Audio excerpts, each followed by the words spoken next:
Mensagens que edificam, ministradas pelo pastor Sidney Ferreira.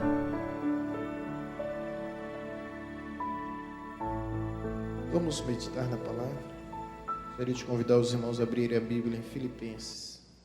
Filipenses capítulo 3, versículos 7, 8 e 9. Os irmãos encontraram? Assim está escrito, versículo 7. Mas o que para mim era lucro, isto considerei perda por causa da sublimidade de Cristo. Sim, deveras considero tudo como perda, por causa da sublimidade do conhecimento de Cristo Jesus, meu Senhor, por amor do qual perdi todas as coisas e as considero como refúgio, para ganhar a Cristo, ser achado nele, não tendo justiça própria que procede da lei, senão a que é mediante a fé em Cristo, a justiça que procede de Deus baseada na fé. Louvado seja Deus por esta palavra. Há uma canção muito conhecida, eu acredito que é de David Keeler, que fala justamente, é justamente baseada nesse texto. Fala sobre o conhecimento de Deus, sobre conhecer a Deus. Quero te conhecer mais e mais. E esse é um anseio do verdadeiro cristão. Esse é um anseio do apóstolo Paulo, conhecer a Cristo, sobretudo tê-lo como suficiente em sua vida. Receber a sua graça como satisfatória, plena, completa e suficiente em nossas vidas. Eu gostaria de meditar convosco nessa reflexão dessa tarde sobre a sublimidade da intimidade. Estamos justamente nessa campanha de intimidade com Deus, com Cristo, intimidade espiritual, e o tema é a sublimidade da intimidade. Vamos, em nome de Jesus, então, a esse passeio para a glória de Deus. O que é que vem por aí?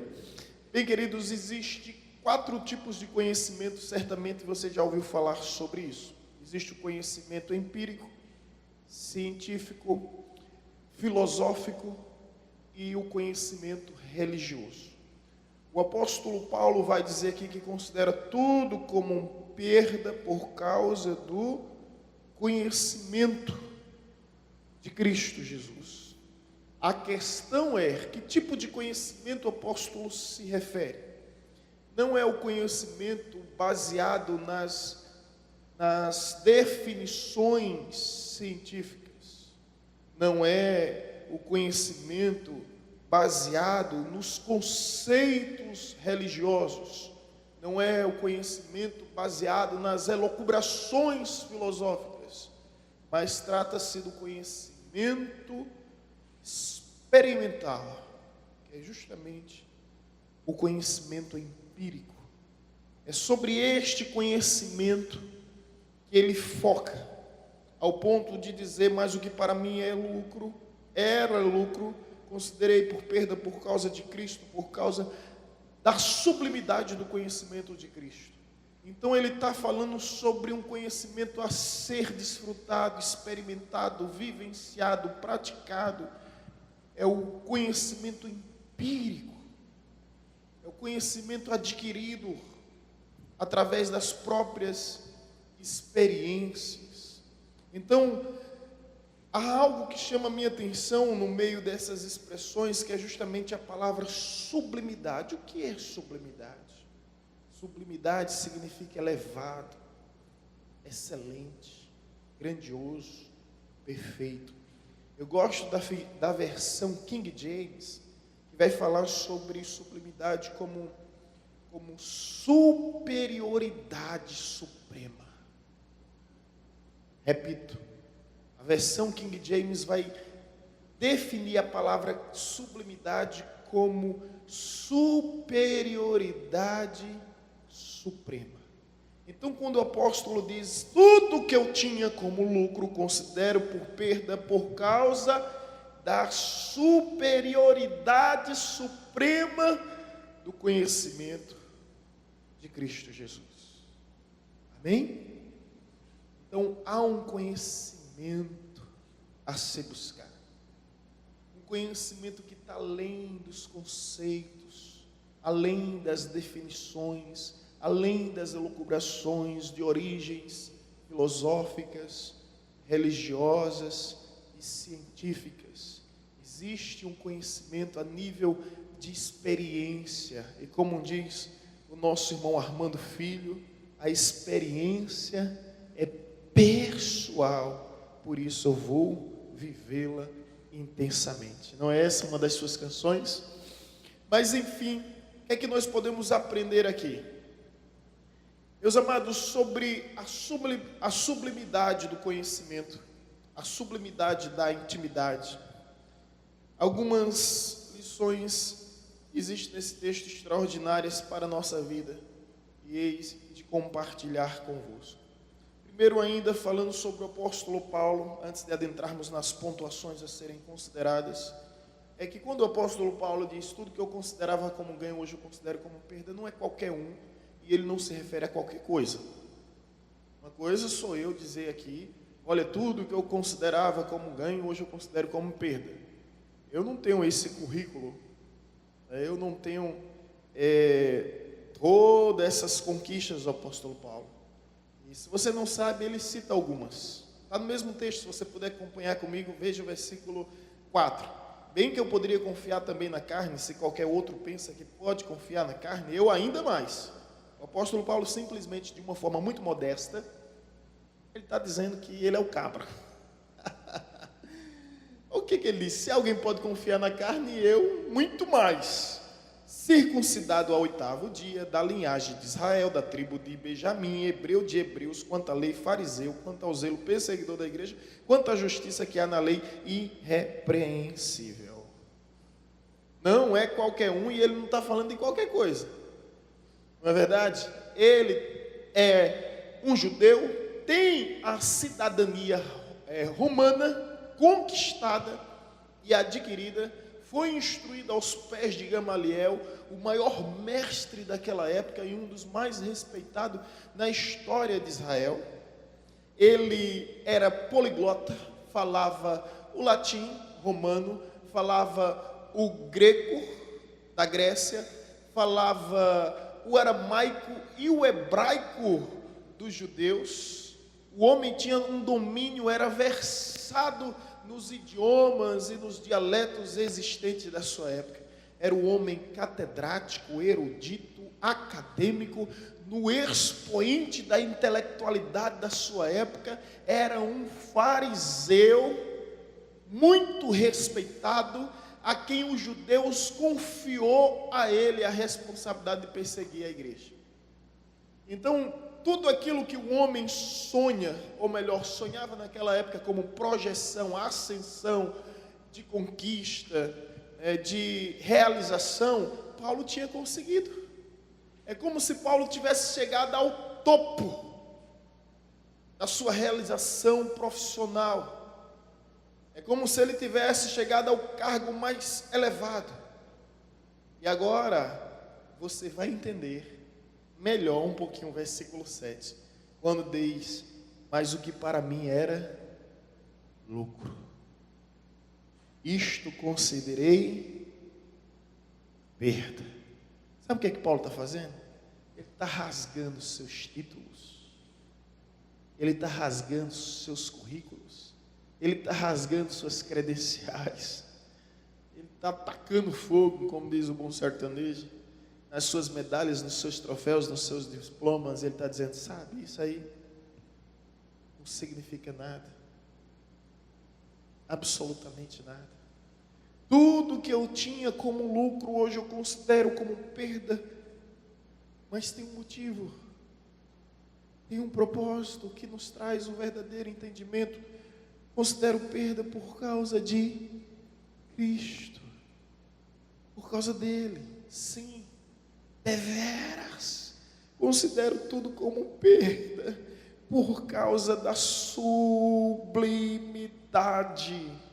superioridade suprema, do conhecimento de Cristo, meu Senhor, por amor do qual perdi todas as coisas e as considero como refúgio para ganhar a Cristo e ser achado nele, não tendo justiça própria que procede da lei, senão a que é mediante a fé em Cristo Jesus.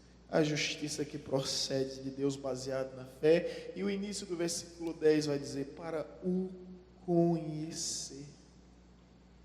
Ele está disposto a tudo. A tudo. Para conhecer a Deus. Conhecer intimamente. Conhecer pessoalmente. Conhecer intensamente. Conhecer verdadeiramente. Ele está disposto a abdicar de anos de sacrifícios que lhe trouxeram prestígios, que lhe trouxeram determinado glamour, status, que lhe trouxeram determinadas prerrogativas, nomenclaturas, que lhe trouxeram determinados cargos e títulos. Ele está disposto a largar tudo, abrir de mão simplesmente por causa da sublimidade do conhecimento de Cristo Jesus. Nós estamos nessa série de intimidade com Deus e eu gostaria de falar sobre a sublimidade da intimidade com Deus. Sabe por que está escrito na palavra que Deus dá torrentes, ou melhor, Deus derrama torrentes de águas sobre o sedento? Quem foi Paulo, gente? Paulo não foi um dos apóstolos, não esteve com Jesus, não andou com Jesus, não ouviu Jesus, não viu Jesus, não foi um dos apóstolos que teve aquele ministério terreno de Cristo, dos 3 anos, em alguns meses. Paulo não teve o prestígio que os outros tiveram, privilégio de ouvir as parábolas, de contemplar os sinais, as maravilhas. Mas Paulo é o único que consegue escrever 13 epístolas. 13 epístolas. Paulo é o único que consegue ir ao terceiro céu, ouvir palavras inefáveis que aos homens não é lícita nem digna de ser sequer pronunciada. Paulo é o único a organizar a teologia ao ponto de definir o primeiro Adão e o segundo Adão e falar sobre justificação e graça como nenhum outro. Há quem diga, e isso é uma blasfêmia, um sacrilégio, que Paulo é o salvador do cristianismo. Na academia a gente escuta muito isso, sabe? Que Paulo foi quem salvou o cristianismo por causa da sua grande influência. Paulo é o único que não fica simplesmente enclausurado nas delimitações geográficas do Estado de Israel. Ele consegue alcançar as 4 províncias do Império Romano. Ele vai a Caia proconsular. Ele atravessa o mar Mediterrâneo. Ele chega além da Ásia Ocidental. Ele alcança uma parte da Europa. Que homem de extrema influência foi justamente o apóstolo Paulo. E por que nós estamos aqui enfatizando isso? Porque Deus é o Deus que dá torrentes, derrama torrentes de água viva sobre aquele que é sedento. Paulo queria conhecer a Jesus.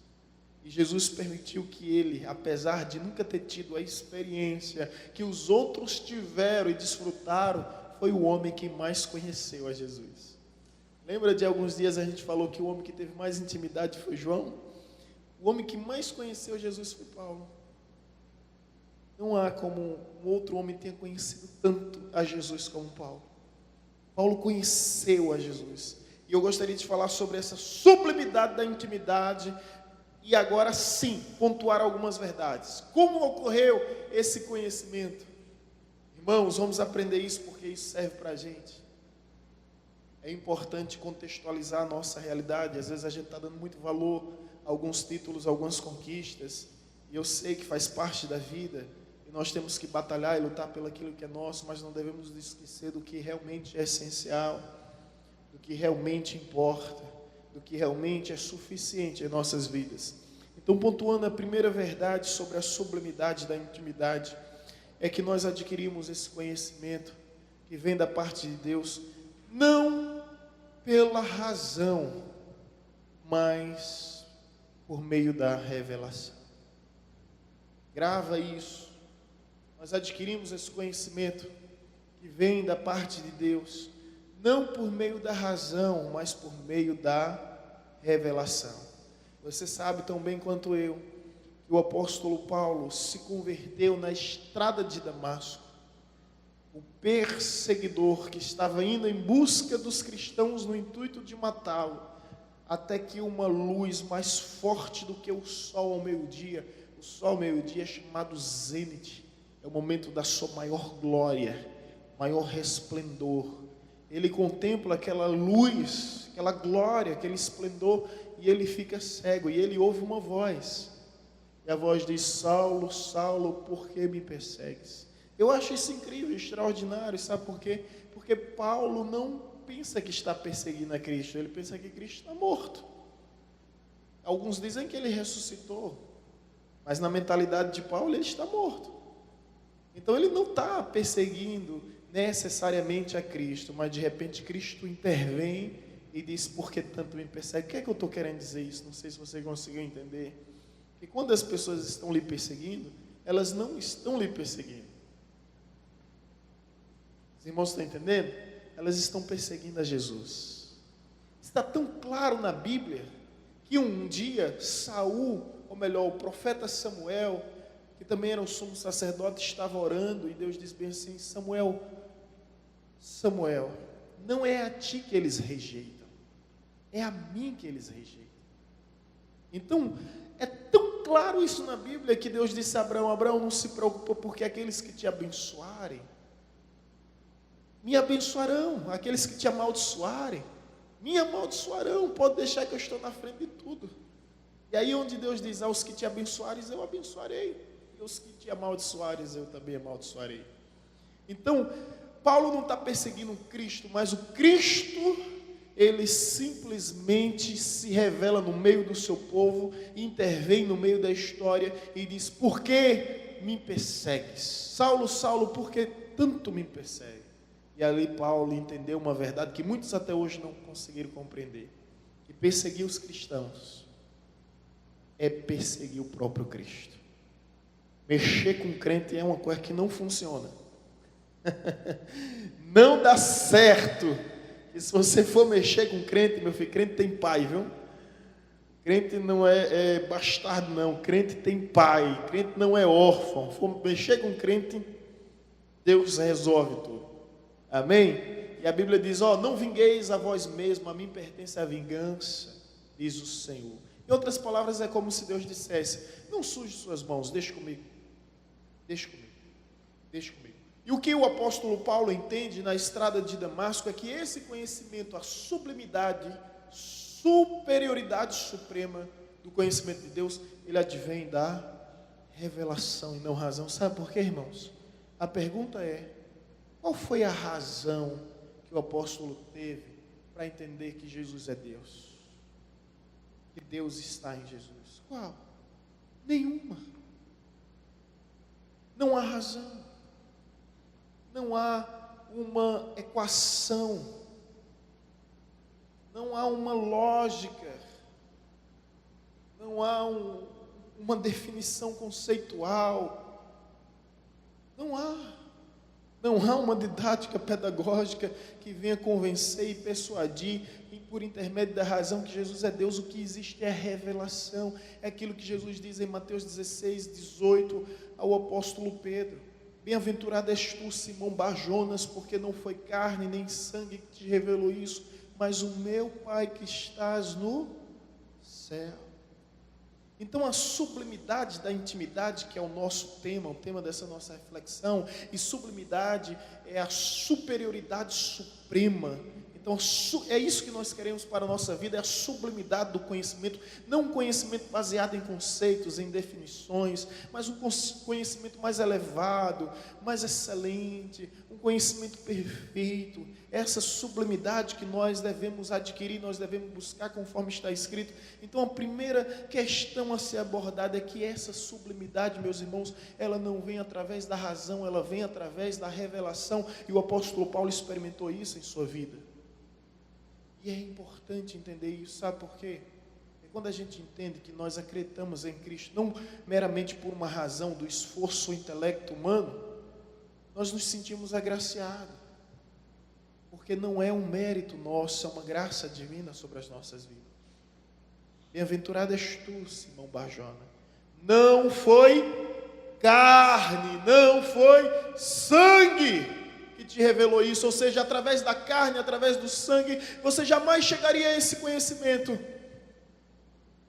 mas foi o meu Pai que estás no céu, que escolheu você, Maria Lima, conheceu você, Márcio Mena, conheceu você, escolheu você, Marcando Joel, para se revelar no meio da multidão. Disse: eu vou me revelar a isso, assim como foi na vida de Paulo. E às vezes é necessário cair do cavalo, ter um tombo, cair do nosso pedestal, cair da nossa posição, perder para ganhar. E ali ele cai, cego, porque a glória é iluminada. E se eu posso comentar algo acerca disso, é que eu acho interessante, é que Deus, para se revelar ao homem, chama ele de Saulo, Saulo, Saulo, e depois vai chamar ele de Paulo. A palavra Paulo significa pequeno, estatura baixa. Sabe o que eu aprendo? Uma bobagemzinha, mas eu acho interessante. É que Deus pode se revelar aos Saulos, grandes Saulos que existem, como ele era sentido, como ele assim era conhecido, mas Deus só usa aquele que é Paulo, aquele que é pequeno. Então Deus pode até se revelar àqueles que são Saulos, mas para usar, Deus mudou o nome dele, pelo menos a maneira de chamá-lo, e começa a chamá-lo de Paulo, para que ele venha ser pequeno, diante de tamanhas grandezas que o cercava e o acompanhava. Então, gente, a primeira lição da sublimidade, da intimidade com Deus, se você deseja tanto quanto eu ter intimidade com Deus, entenda que isso não advém da razão, mas da revelação. A pergunta seria até prática: foi Paulo que procurou Jesus ou foi Jesus que encontrou Paulo? Me respondam, por favor. É claro e evidente, foi Jesus que encontrou Paulo. Foi Jesus que lhe encontrou, foi Jesus que lhe encontrou. Se nós o amamos é porque Ele nos amou primeiro. É como está escrito: não foste vós que me escolheste, mas eu escolhi a vós. Então essa soberania de Deus, ela traz segurança ao meu coração, ao nosso coração. Então entenda, em nome de Jesus, é pela revelação de Deus e não meramente por causa da razão. Sabe por quê? Tem muitos homens tidos como intelectuais, mas Deus transformou a sabedoria desse mundo em quê? Em loucura. Em loucura. Deus preferiu se revelar aos fracos em detrimento aos fortes, aos loucos, ao invés dos sábios. Porque a sabedoria de Deus, ela é mais elevada do que a sabedoria dos homens. E graças a Deus nós temos a mente de Cristo para entender isso. Então, estamos em busca dessa sublimidade da intimidade. Nós não vamos adquirir através da razão.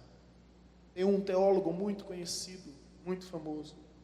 Ele disse o seguinte: passei a minha vida toda, se ele moribundo, presta a morrer, ele disse: passei a minha vida toda escrevendo acerca de Deus, lendo acerca de Deus, estudando estudando acerca de Deus, ensinando acerca de Deus, e agora, no fim da minha vida, percebo que eu nunca o conheci.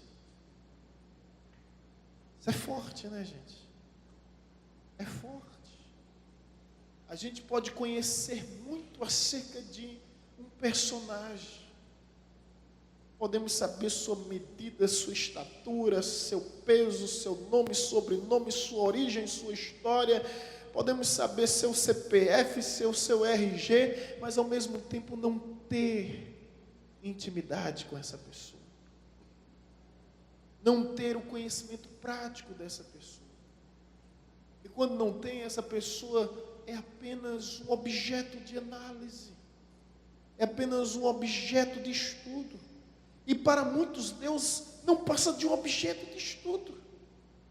Um objeto de análise.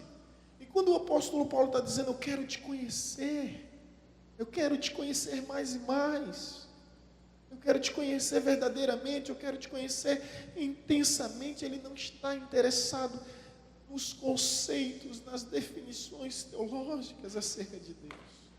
É justamente agora a nossa segunda pontuação a ser ponderada, é que esse conhecimento, ele não se explica, esse conhecimento, ele se experimenta. Ele não se explica. Vamos lá pontuar a primeira lição: o conhecimento advém da revelação e não da razão. E agora a segunda lição: esse conhecimento não se explica, ele se experimenta. Às vezes a gente perde muito tempo, Damasceno, tentando explicar aquilo que é inexplicável, quando tudo que Deus quer de mim, de você, é simplesmente experimente. Jesus, em João capítulo 7, ele está estarrecido, consternado, quando ele diz bem assim: olha, se vocês querem saber se o que eu falo é verdade ou não, um conselho: experimentem. A partir do momento que vocês experimentar, vocês vão concluir se é bom ou não. Por isso que a Bíblia diz: ó, provai e vede que Deus é bom. Antes da conclusão existe o quê? Experimento. Existe o experimento. Então nós somos chamados por Deus para experimentar isso. O apóstolo Paulo explica na carta de Romanos. Vamos comigo lá em Romanos, capítulo 11, versículo 33.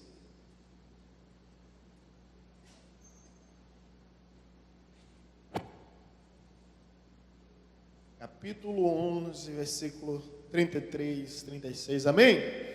O conhecimento que se experimenta e não se explica. Olha o que diz: ó profundidade da riqueza, tanto da sabedoria como do conhecimento de Deus.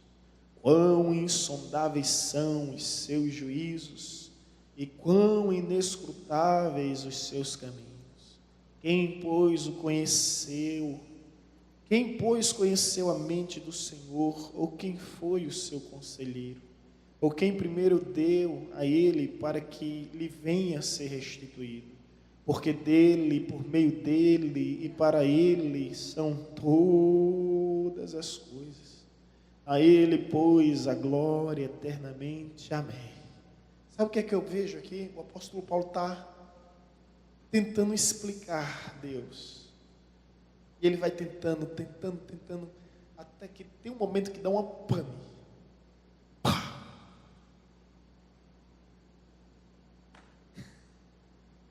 Aí quando dá essa pane, ele cai em si. Aí ele diz: ó, profundidade da sabedoria e do conhecimento de Deus.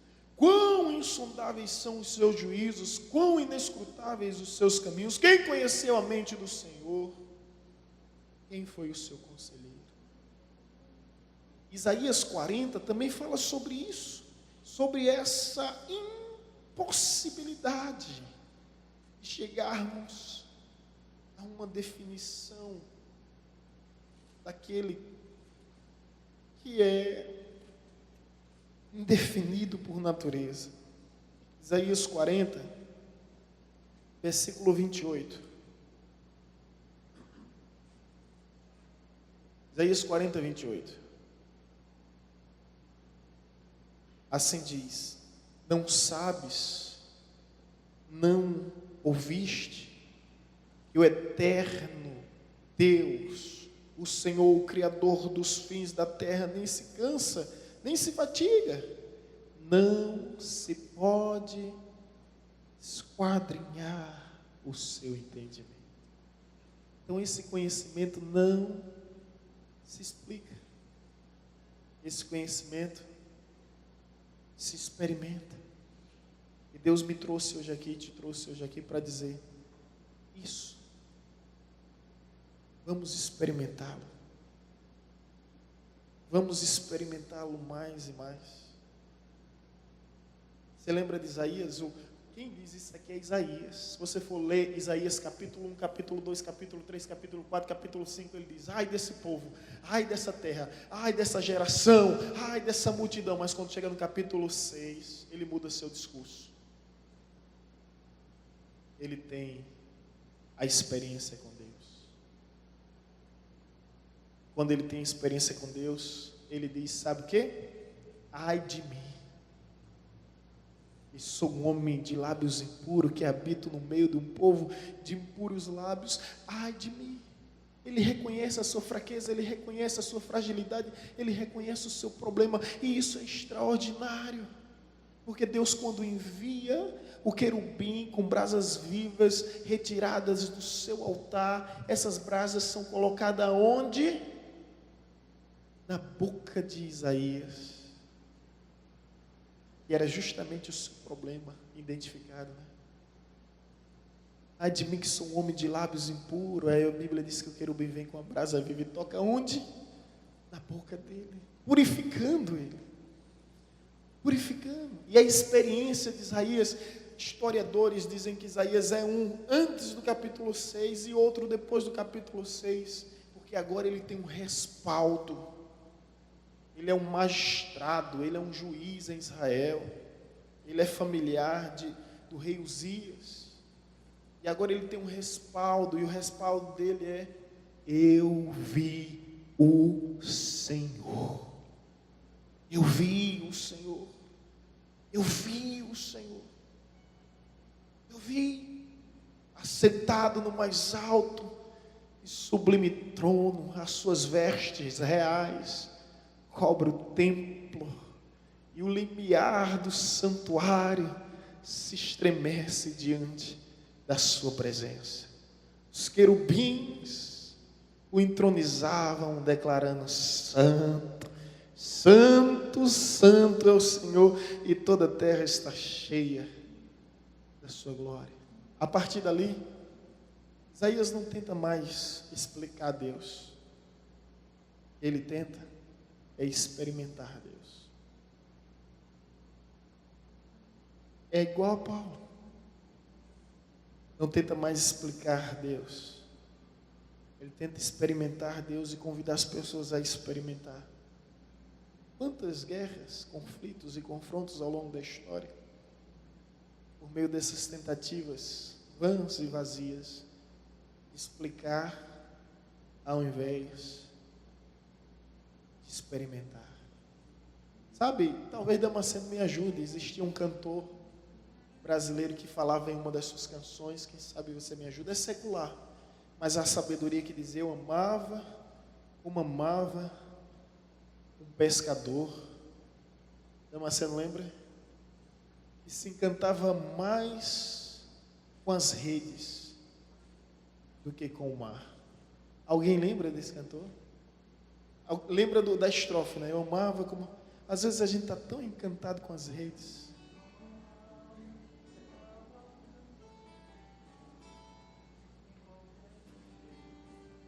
Esse Damasceno é bom, não? Lembra do cantor, não? Montenegro, Oswaldo Montenegro. Eu amava como amava um pescador. A sabedoria desse estrofe. Analisa a estrofe. Eu amava como amava um pescador, e se encantava mais com as redes do que com o mar. Às vezes a gente está encantado com as redes, somente com as redes. Esquecemos da imensidão do mar, da vastidão que é o mar. Querido, eu venho hoje, essa tarde aqui, te dizer isso. Ministrar um pouco sobre a sublimidade da intimidade com Deus. Através da revelação e não da razão. Através da experiência. E não das explicações. Você já percebeu o apóstolo Paulo no Sinédrio se defendendo? Ele não tenta explicar Deus, ele apenas fala sobre suas experiências com Deus. Ele diz: eu vi o Senhor. Eu vi o Senhor. Eu vi o Senhor. Aqui em uma aula de teologia, eu disse aos alunos: qual é o maior argumento, qual a maior refutação, sem querer ser místico e esotérico, mas qual é o maior respaldo que nós temos para garantir que possuímos a verdade? Qual é? Qual é? Isso. Uma pergunta retórica para que você possa refletir. A não ser a nossa experiência com Deus. É aquilo que Jó diz: antes eu conhecia de ouvir falar, hoje os meus olhos o contemplam. Experiências com Deus. Eu não estou falando dessas experiências místicas e esotéricas, estou falando de uma experiência respaldada no ensinamento da palavra, uma experiência que advém de uma verdadeira intimidade com Deus, porque o Espírito de Deus testifica ainda hoje ao nosso espírito que dele nós somos filhos. E aí não importa o que a ciência diga, não importa o que a filosofia diga, não importa o que a teologia liberal diga, não importa o que a mídia, o que a sociedade diga, nenhuma voz vai bradar mais alto no íntimo do meu ser do que a voz do Espírito Santo de Deus. Por isso que a palavra diz: aquele que é de Deus, ele ouve a palavra de Deus. Ele é movido, ele é guiado, ele é conduzido pela palavra de Deus. Palavra de Deus que arde como chama em nosso coração e nos impulsiona a irmos além dos nossos limites. Palavra de Deus como labaredas em nossas vidas, que nós não podemos extinguir, não podemos conter, não podemos reprimir. Que tamanho é o seu poder, é essa palavra que se alastra, contagiando, incendiando tudo e todos que estão ao nosso redor. É como Jeremias diz: eu não posso me calar, porque a palavra de Deus arde em meu coração. É o apóstolo Paulo sendo movido por essa experiência íntima, por essa experiência pessoal, por essa experiência verdadeira.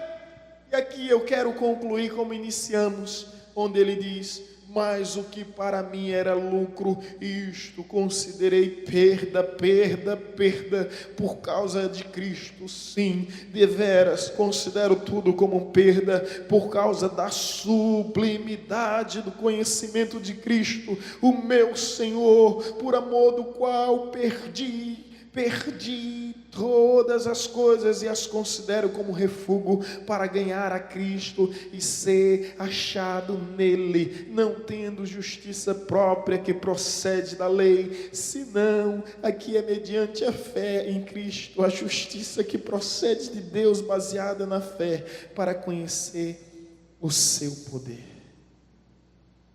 Aleluia. Amém? ser achado nele, sem justiça própria que procede da lei. Ser achado nele, sem méritos humanos. Ser achado nele, sem conquistas pessoais, sem realizações pessoais. Ser achado nele, tão somente através da sua maravilhosa graça. Aleluia. Às vezes nós pregadores somos como aquela viúva que tudo que tem é um pouquinho de azeite. E o profeta bate na porta e me diz: dá o azeite que tu tem. Aí a gente diz: olha, o que eu tenho é para mim. Fazer algo para mim, para meus filhos, e depois esperar a morte chegar. Aí o profeta diz: dá-me o que tu tem. E quando ela confia em entregar, as coisas se multiplicam o suficiente para garantir a vida. Eu venho hoje aqui nessa tarde com esse pouquinho de azeite, dizendo: Deus, o que eu tenho é só para mim, eu não vou partilhar com ninguém. Como aquele menino de 5 pães e 3 peixinhos, né? Podia pensar: não, aqui é só meu, aqui é só meu. Eu quero dizer que às vezes a gente entrega aquilo que a gente precisa, irmãos. Isso às vezes é a missão do pregador. A gente entrega às vezes que a gente precisa ouvir. E às vezes a gente sobe sem nenhum script, sem nenhum roteiro, sem nenhum esboço. Porque o Espírito vai ministrando o nosso coração, trazendo justamente aquilo que a gente precisa receber, se tão somente confiarmos nele. Não sei se você recebeu a palavra, mas o que eu estou querendo dizer é que eu recebi. Eu recebi e entendi que Deus espera muito mais de mim. E agora posso falar na primeira pessoa do singular.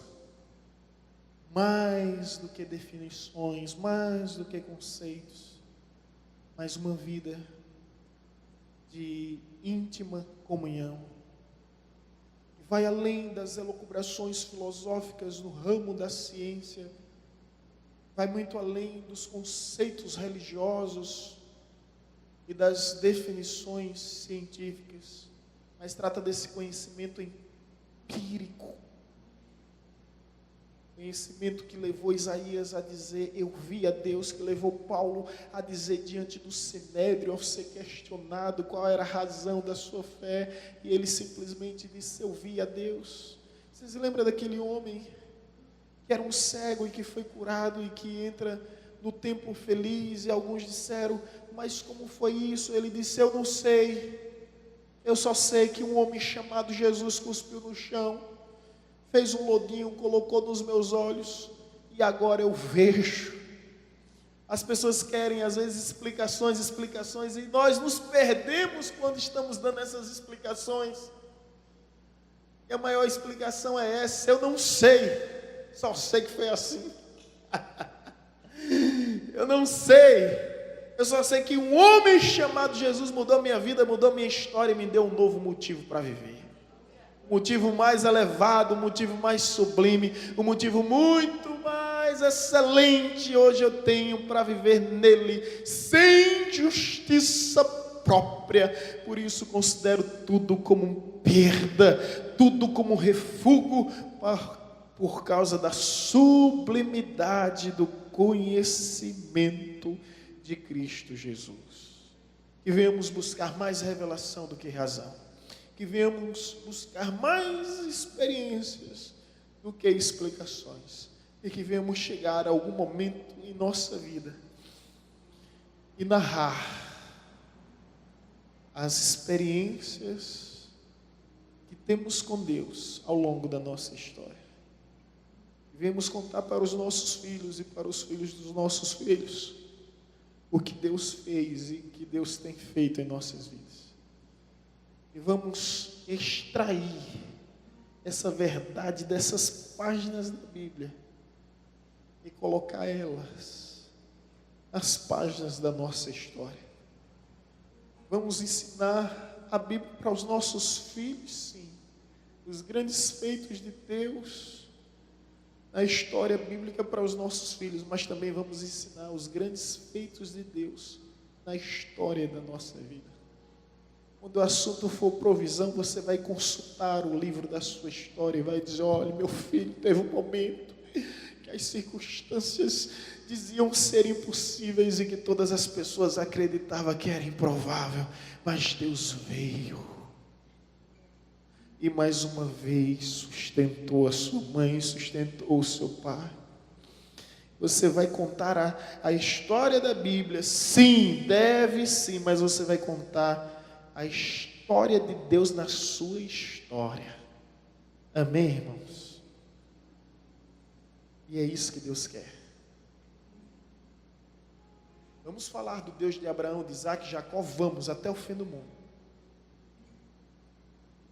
Vamos falar do Deus de João, Pedro e Tiago, vamos até o fim da história. Mas também vamos falar do Deus que é o nosso Deus, que é o mesmo ontem, hoje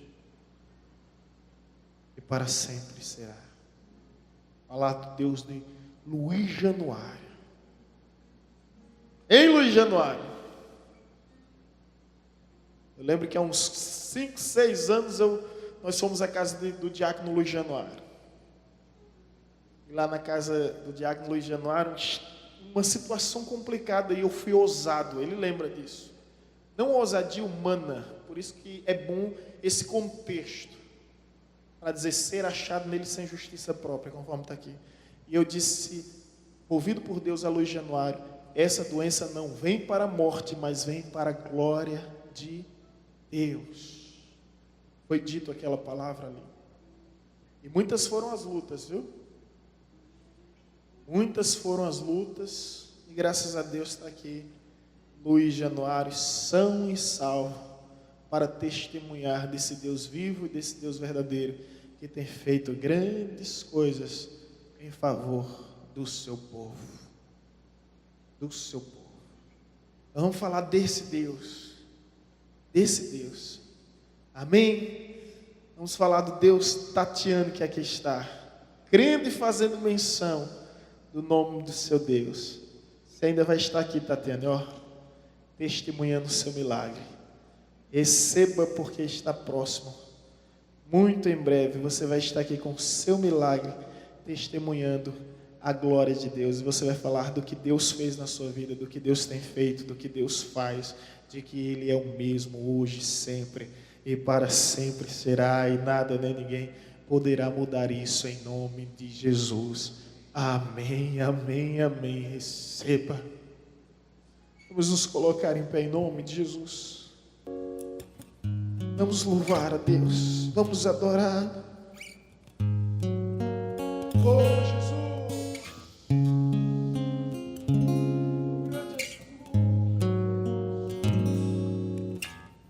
Se a vitória não consegues enxergar, espera no Senhor, confia,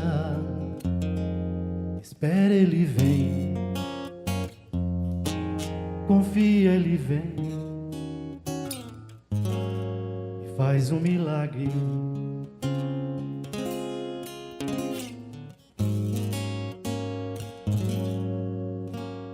Se é tão impossível, parece que não dá, espera no Senhor, confia, espera, Ele vem, espera, Ele vem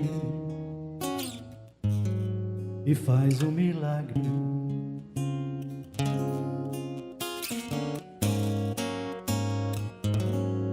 Oh Deus, eu vim aqui só pra te dizer que a minha esperança está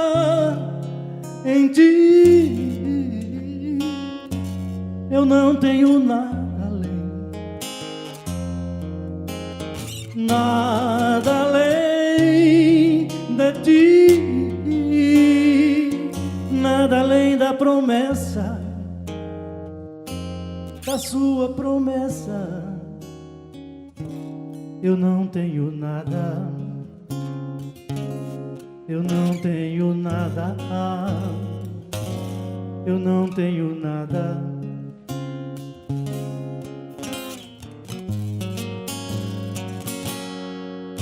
Se sentindo sozinho, coração cansado de clamar, espera no Senhor e confia. Espera, Ele vem, confia, Ele vem e faz um milagre.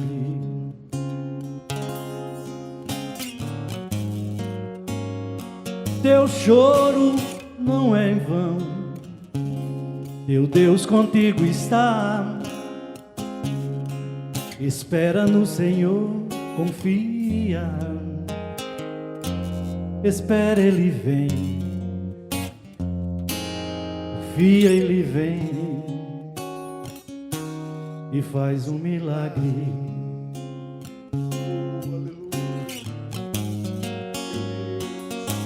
Oh Deus, eu vim aqui só pra te dizer que a minha esperança está em ti, que eu não tenho nada além,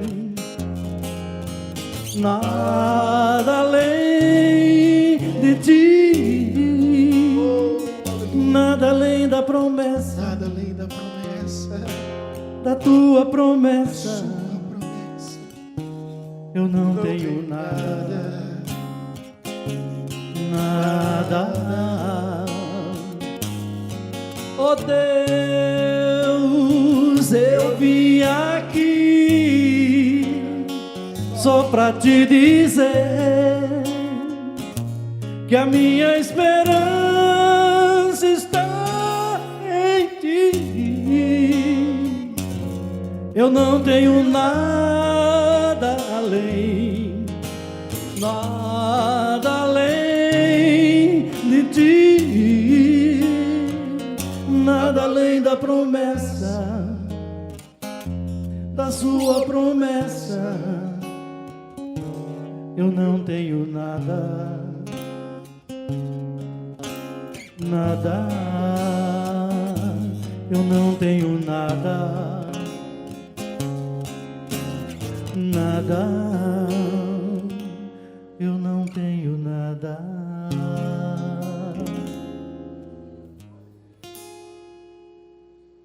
Aleluia. Queremos te conhecer, Jesus. Queremos te conhecer plenamente, intensamente, imensamente, verdadeiramente. Conforme o apóstolo Paulo disse, tudo que nós considerávamos como lucro,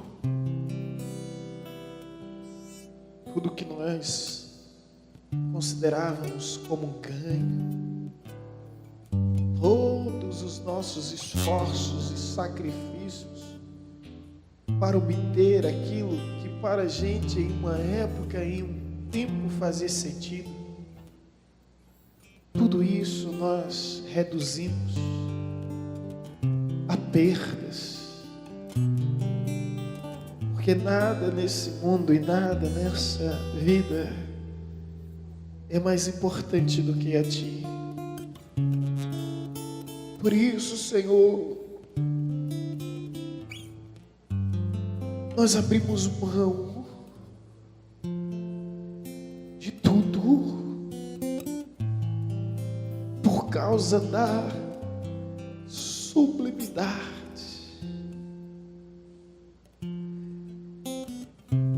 sublimidade, que palavra é essa, Deus? Mas que é elevado, aquilo que é mais do que perfeito, mais do que excelente,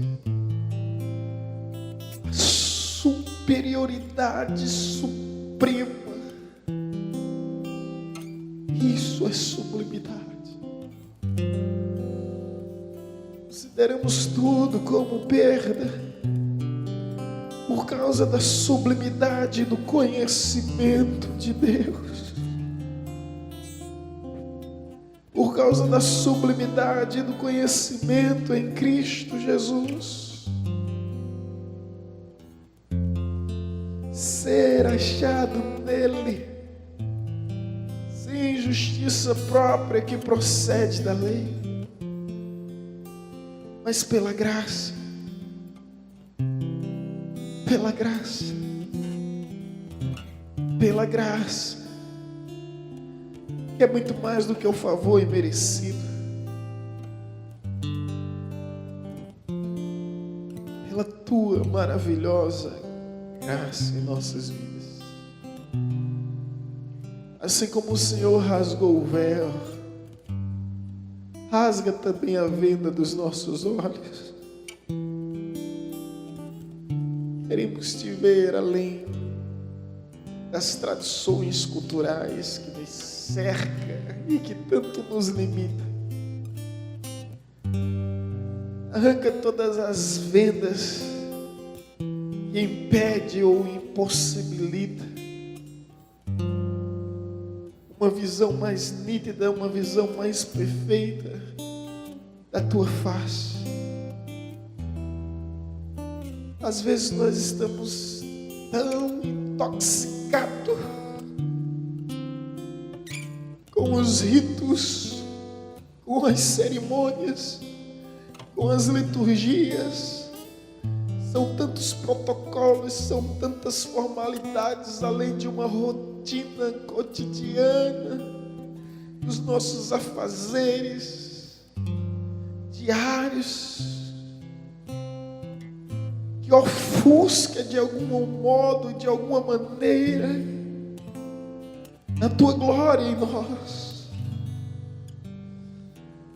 Que venhamos buscar, Deus, essa intimidade, assim como Moisés subiu no monte, e no monte esteve 40 dias e 40 noites, e nada quis para comer, e nada quis para beber, onde a sua oração se resumia em um só pedido: rogo, Deus, que me mostre a tua face. Quero te ver, Senhor. Quero te ver, Senhor. Quero te ver com os meus próprios olhos. Tal pedido é um absurdo, tendo em vista que se implicava na própria morte. Mas o anseio era tão grande em contemplar a tua face que Moisés preferiu mesmo morrer e ter esse privilégio de contemplar a tua face. Oh Deus, onde está essa sede, onde está essa fome de contemplar a tua face? Onde estão os homens e mulheres nessa geração que para tudo, assim como Maria, enquanto Marta ocupada, Maria para tudo, para escolher a melhor parte, e a melhor parte está aos teus pés, ouvindo a tua voz, a tua voz, a tua voz. Por isso eu paro tudo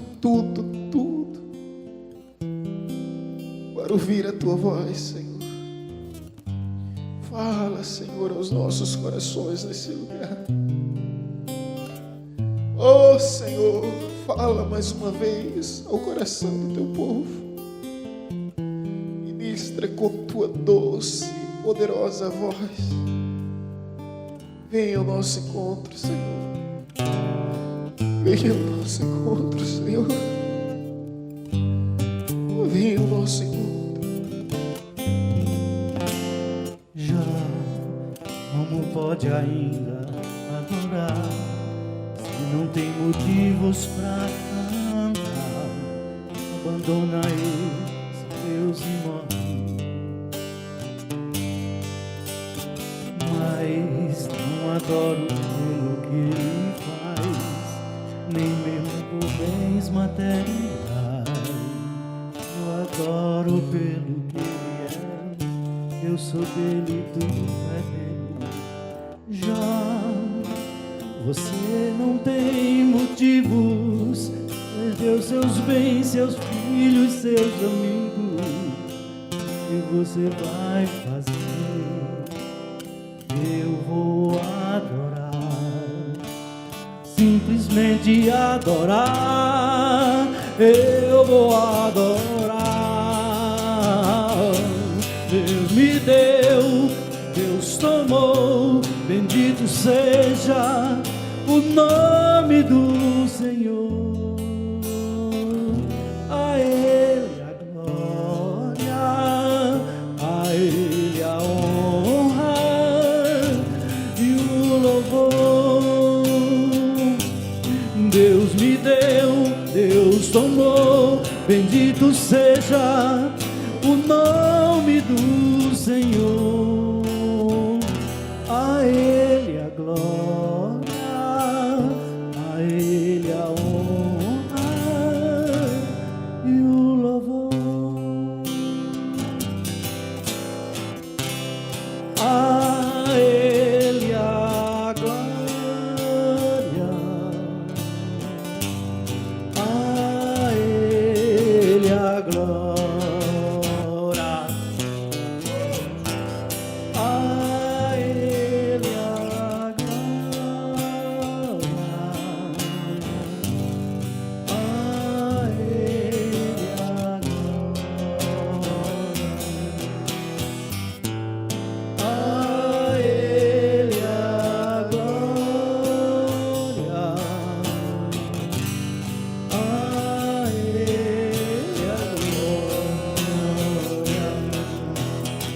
A Ele a glória, a Ele a glória, a glória, a Ele a glória, pra sempre.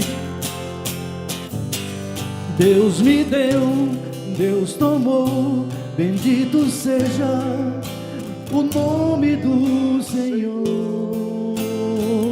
A Ele a glória, a Ele a honra e o louvor. Deus me deu, Deus tomou, bendito seja o nome do Senhor. A Ele a glória, a Ele a honra e o louvor.